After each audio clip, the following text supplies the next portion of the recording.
একটা আর্মি একদিনে 500 বছরের মুসলিম সভ্যতাকে ধ্বংস করে দেয়। এই ধ্বংস কত ভয়ঙ্কর ছিল!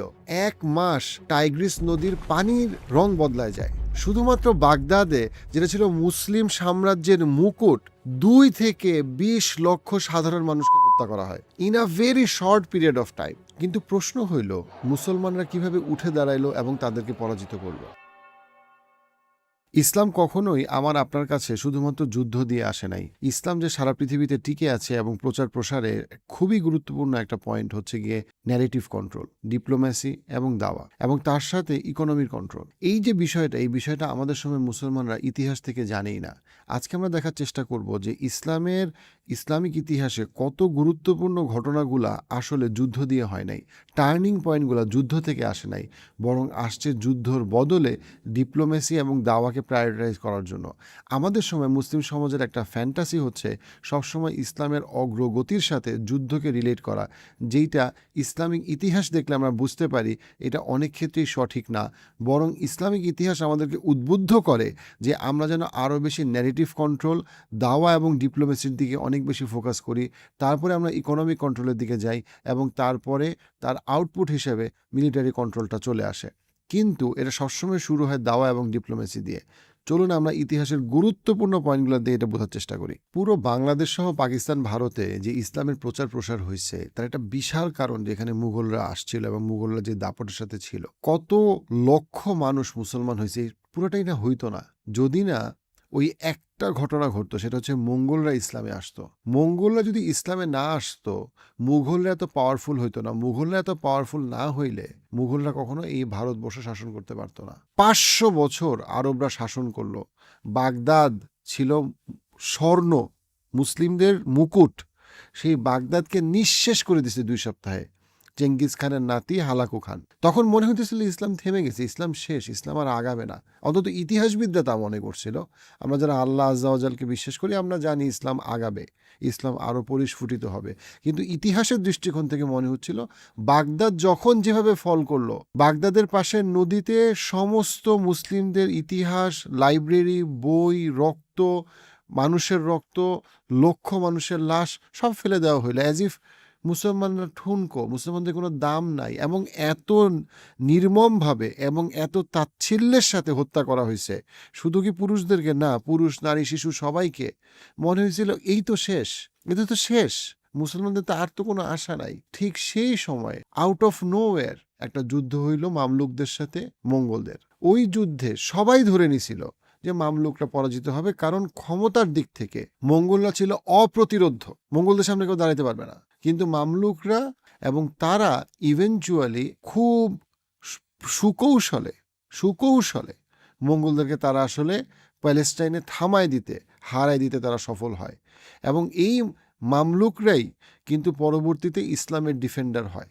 কিন্তু এইখানে আমার মূল ঘটনাটা না, মূল ঘটনাটা হচ্ছে যে কিভাবে মামলুকরা এবং সেই সময়ের ইবন তাইমিয়া রহিমাহুল্লাহ সহ যে আলেমরা ছিলেন তারা কিভাবে বারবার যুদ্ধ পরবর্তী মামলুক এবং মঙ্গলদের যুদ্ধ পরবর্তী সময় অলমোস্ট 50 ইয়ার্স অ্যাক্টিভলি দাওয়া এবং ডিপ্লোম্যাসি করে মঙ্গলদের সাথে, টু আ পয়েন্ট যেখানে মঙ্গলদেরকে আল্লাহ হেদায়েত দান করেন এবং মঙ্গলরা তার পরবর্তীতে ইসলামের, যারা বাগদাদকে ধ্বংস করে এমন একটা পরিস্থিতি সৃষ্টি করছিল যেখানে মনে হচ্ছিল ইসলাম থেমে গেছে, থেমে যাবে আর আগাবে না, সেইখান থেকে মঙ্গলরা স্টার্টস স্প্রেডিং ইসলাম। ওই মঙ্গলদের ওই জায়গা থেকে তারা এম্পাওয়ার করে মুঘলদেরকে, তারা এম্পাওয়ার করে অটোমানদেরকে, এবং তারা এম্পাওয়ার করে পার্সিয়ান আর্মিকে, যেটার কারণে সেই সময় পার্সিয়াতে বা বর্তমান ইরানে ইসলামের স্প্রেড হয়। মুঘলরা ইসলাম স্প্রেড করে ভারতবর্ষে, এবং আপনার অটোমান এম্পায়ারের মতো বিশাল এম্পায়ার আবার স্টার্ট হয়। 500 বছরের মুসলিম বিশ্ব যেই পয়েন্টে থমকে গেছিল, সেইখানে দাওয়া এবং ডিপ্লোমেসি সেই ধ্বংসকারী মঙ্গলদেরকে কনভার্ট করে, তাদের অন্তরের কনভার্সন হয়। এবং সেই জায়গাতে আমরা খুব গুরুত্বপূর্ণ কতগুলো পয়েন্ট আজকে আমরা দেখব। মুঘল এম্পায়ারের মেইন যে বাদশাহ বাবর, সেই বাদশাহ বাবর অরিজিনালি আপনি যদি তার বাবার সাইড এবং মায়ের সাইড দেখেন, আপনি দেখবেন তার সাথে চেঙ্গিস খান এবং মঙ্গলদের সরাসরি সম্পর্ক আছে। ইনফ্যাক্ট মুঘল শব্দটা আসলে পার্সিয়ান মঙ্গল থেকেই মুঘল শব্দটা আসছে। সো ওই মঙ্গলদের যে ইসলামাইজেশন, ইসলামে আসা, বাগদাদ ধ্বংস থেকে 50-100 বছরের মধ্যে তাদের যেটা বিরাট অংশ মুসলমান হইল, সেইখান থেকেই কিন্তু মুঘলদের উত্থান এবং সেইখান থেকেই ভারতবর্ষে ইসলাম। এবং এই সিমিলার জিনিসটা অটোমান এম্পায়ারের ক্ষেত্রেই সত্যি। কিন্তু আমরা এই অঞ্চলের মুসলমানরা ওই ইতিহাসটা আমরা জানি না, এবং এই ইতিহাসটা জানলে আমরা দেখব যে দাওয়া এবং ডিপ্লোমেসি, যেটা ইবন তাইমিয়া রহিমাহুল্লাহ সহ ওই সময়ের ইমাম তাবরিজ থেকে শুরু করে যারা করেছিলেন, তাদের ভূমিকাটা কত গুরুত্বপূর্ণ। যেমন সুফি সাইফুদ্দিন বাখারজি একটা খুবই গুরুত্বপূর্ণ মানুষ ছিল, যে অ্যাক্টিভলি বারকা খানকে ইসলামের পথে উৎসাহিত করেন, বারবার দাওয়াত দেন, এবং তার ইসলাম গ্রহণ, ওই এক লোকের ইসলাম গ্রহণ পরবর্তীতে এক বিপ্লব সাধন করে। এবং এই বারাকা খান হচ্ছে চেঙ্গিস খানের সরাসরি নাতি, এবং এই বারাকা খানের পরিবর্তন পরবর্তীতে আরও হাজারো গুরুত্বপূর্ণ ব্যক্তির পরিবর্তনের কারণ হয়। সুফি সাইফুদ্দিন 1261 সালে মারা যায়। শামসুদ্দিন তাবরিজ, যে ছিল ইমাম রুমির টিচার, সে অ্যাক্টিভলি বারবার মঙ্গলদের সাথে নানাভাবে কানেক্টেড হওয়ার চেষ্টা করে, এবং তাদেরকে সে বারবার হেদায়েত এবং আল্লাহর ক্ষমার কথা বলে।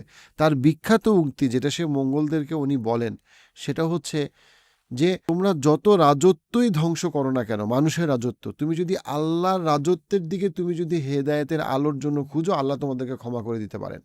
এবং এটা এমন সময় উনি বলতেছেন যখন মঙ্গলরা এলাকার পর এলাকা, গ্রামের পর গ্রাম মানুষকে হত্যা করতেছে। সেই সময় কথাটা বলা খুব সহজ ছিল না, কিন্তু উনি বারবার তাদেরকে জিনিসটা বলতেন যেন তারা হেদায়েতের পথে আসার চিন্তা করে। ইবন তাইমিয়া রহিমাহুল্লাহর ঘটনাটা ছিল আরও অ্যামেজিং, কারণ উনি একদিকে যেমন মঙ্গলদের সাথে যেখানে যুদ্ধের বা কনফ্লিক্টের প্রয়োজন, সেই কনফ্লিক্টে উনি যায়, আবার উনি অ্যাক্টিভলি উনি কিন্তু ডিপ্লোমেসিতে উনি জড়ায়। অ্যামেজিং যে ওনার যে নলেজ এবং জ্ঞান ছিল। কেন? কারণ যখন প্রথম দিকে মঙ্গলদের কিছু অংশ ইসলাম গ্রহণও করে, তারা তখন ইসলামিক শরীয়ত মানত না। তখনও তারা চেঙ্গিস খানের যে নীতি, ওই নীতি অনুযায়ী তারা গভর্ন করত।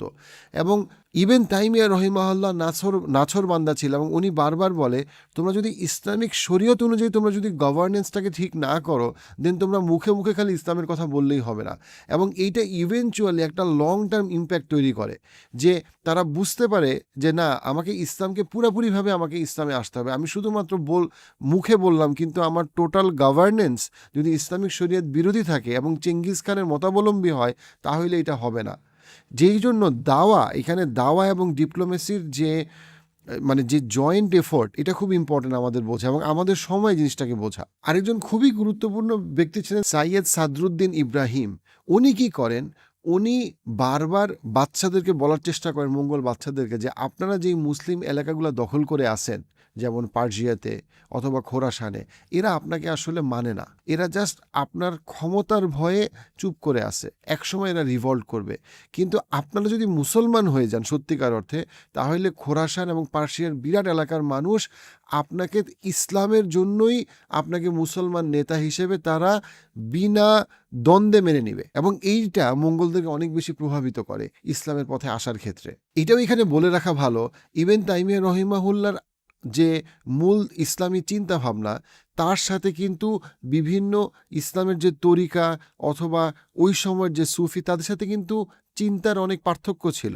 ইভেন তাদের মধ্যে আকিদার ডিবেটও ছিল কিছু কিছু ইস্যুতে, কিন্তু তাদের সবার ইসলামের ব্যাপারে ভালোবাসা এবং মুসলমানদেরকে একত্রিত করা এবং এই দাওয়াতি কাজে মঙ্গলদেরকে হেল্প করার ক্ষেত্রে তারা কিন্তু এক জায়গায় ছিল। শামসুদ্দিন তাবরিজের আকিদার আন্ডারস্ট্যান্ডিংয়ের সাথে আপনার সুফি নাকশবন্দির আকিদার আন্ডারস্ট্যান্ডিংয়ের সাথে ইবন তাইমিয়া রহিমাহুল্লাহর আকিদার আন্ডারস্ট্যান্ডিংয়ের মধ্যে কিন্তু মিল ছিল, আবার অমিল ছিল। কিন্তু দেখেন, তারা সবাই যখন ঐক্যবদ্ধ হয়েছে একটা পয়েন্টে, যে মুসলিমদেরকে এক হইতে হবে, মঙ্গলদেরকে দাওয়াতি কাজ করতে হবে, সেই বিষয়টা আলটিমেটলি মুসলমানদেরকে কিভাবে সামনের জয়গানের দিকে এবং মুসলিমদের জয়যাত্রার দিকে কিভাবে নিয়ে গেছে, এই জিনিসটা আমরা এখন বুঝি না।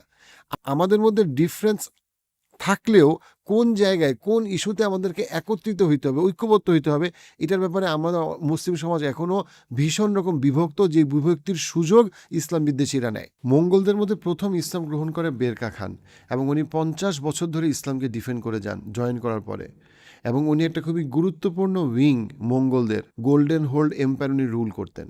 এবং উনি ইভেন বেরকা খান এত স্ট্রং মুসলমান ছিলেন যে উনি মঙ্গলদের আরেকজন খুব ইম্পর্টেন্ট নেতা হালাকু খানের বিরুদ্ধেও কিন্তু উনি যুদ্ধে দাঁড়ায় ইসলামের জন্য। পরবর্তীতে সবচেয়ে বড় সাকসেস হয় যখন গাজান খান, যিনি চেঙ্গিস খানের একটা গুরুত্বপূর্ণ মানে মানে বংশধর ছিলেন, এবং তার ইসলাম গ্রহণ পুরাপুরি মঙ্গলদের মধ্যে ইসলামের দিকে তখন দলে দলে মঙ্গলরা ইসলামের পথে চলে আসে। এবং এখানে আমাদের জন্য গুরুত্বপূর্ণ শিক্ষা, সেটা হচ্ছে দাওয়া এবং ডিপ্লোমেসি যা করতে পারে। মামলুকরা থামাইতে পারছিল মঙ্গলদেরকে, কিন্তু তখনও কিন্তু মঙ্গলরা অনেক পাওয়ারফুল মামলুকরা থামানোর পরেও। কিন্তু সত্যিকারের বিজয় আসছে কিন্তু যুদ্ধ দিয়ে না, সত্যিকারের বিজয় আসছে যখন মঙ্গলদের অন্তর আল্লাহর হেদায়েত পড়ছে। এবং সেটার উসিলাটা কে ছিল? সেটার উসিলাটা ছিল এই ইসলামিক স্কলাররা এবং এই মুসলমানরা, যারা কন্টিনিউয়াসলি চেষ্টা করছে মঙ্গলদের সাথে অ্যাক্টিভলি এঙ্গেজ করার জন্য। আপনি চিন্তা করেন যে যেই মঙ্গলরা আপনার এম্পায়ারের বাগদাদ, যেটা ছিল শিক্ষার, পুরা পৃথিবীর শিক্ষার আলো, পুরা পৃথিবীর ঐশ্বর্য, মুসলমানদের তো অবশ্যই, সেটাকে এইভাবে শেষ করে ফেললো, তার সাথেও কিন্তু মুসলমানরা এঙ্গেজড হইতে পিছপা হয়নি, কারণ তারা বুঝতে পারছিল এই এঙ্গেজমেন্ট আমাদের জন্য ভালো। আর আমরা মুসলমানরা আমাদের মুসলমান ভাইদেরকেই কখনো ক্ষমা করি না, তাদেরকেই আমরা বলি যে এ তো জাহান্নামে যাবে, এর হেদায়েতের আলো হবে না। সেইখানে নন মুসলিমদের সাথে মুসলমানরা কীভাবে অ্যাক্টিভলি ডিপ্লোম্যাটিক্যালি এঙ্গেজ হওয়ার চেষ্টা করছে। আজকে যদি আমি বলি ডোনাল্ড ট্রাম্পকে আমরা ইসলামের দাওয়াত দিব, মুসলমানরা হাসাহাসি করবে। আজকে যদি আমি বলি ইলন মাস্ককে আমাদের অ্যাক্টিভলি চেষ্টা করা উচিত ইসলামের দাওয়াত দেওয়ার, মুসলমানে হাসাহাসি করবে যে পাগল হয়ে গেছো। কিন্তু দেখেন এই কাজটাই কিন্তু আমাদের আলেম ওলামারা করছেন। সেটা তারা ডিফারেন্ট আকিদার আন্ডারস্ট্যান্ডিংয়ের ছিল। তাদের মধ্যে নাকশবন্দি সুফি ছিলেন, তাদের মধ্যে ইমাম তাইমিয়া রহিমাহুল্লাহ ছিলেন, তাদের মধ্যে শামসুদ্দিন তাবরিজের মতো মানুষ ছিলেন। কিন্তু তারা সবাই জিনিসটা বুঝতে পারছে যে ইসলামের প্রচার প্রসার এবং ইসলামের দাবিটা কি আমাদের কাছে। আচ্ছা, কোরআনিকে আমরা কোনো ডিপ্লোমেসির কোনো ব্যাপারে কোনো আয়াত পাই অথবা রাসূল ইসলামের জীবনীতে? অবশ্যই অনেকগুলা। সবচেয়ে বড় সম্ভবত হুদাইবিয়ার সন্ধি, যেটার ব্যাপারে সূরা ফাতহার প্রথম আয়াতে স্পষ্ট করে দিছেন আল্লাহ আযজা ওয়া জাল, ইন্না ফাতাহনা লাকা ফাতহাম মুবিনা। আল্লাহ বলে দিয়েছেন এটা কোনো সন্দেহ, এটা একটা স্পষ্ট বিজয়, ফাতহাম মুবিনা, স্পষ্ট বিজয়। অথচ এটা মনে হইতেছিল অনেকের কাছে, ইভেন অনেকের কাছে এটা মনে হবে যে এটা তো একটা কম্প্রোমাইজ।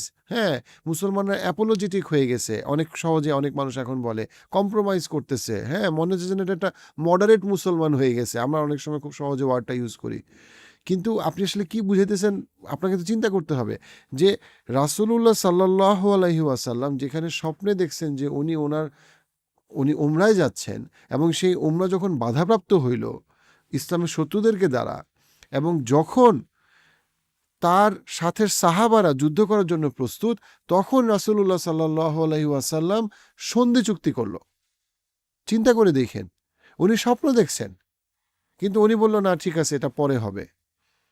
এটা অনেক অনেক সাহাবারা এটাতে অবাক হয়ে গেছেন, ওমর রাদিয়াল্লাহু আনহু এটাতে অবাক হয়ে গেছেন। কিন্তু যখন কোরআনের আয়াত আসছে তখন তারা বুঝতে পারছে না এটার মধ্যে বরকত আছে।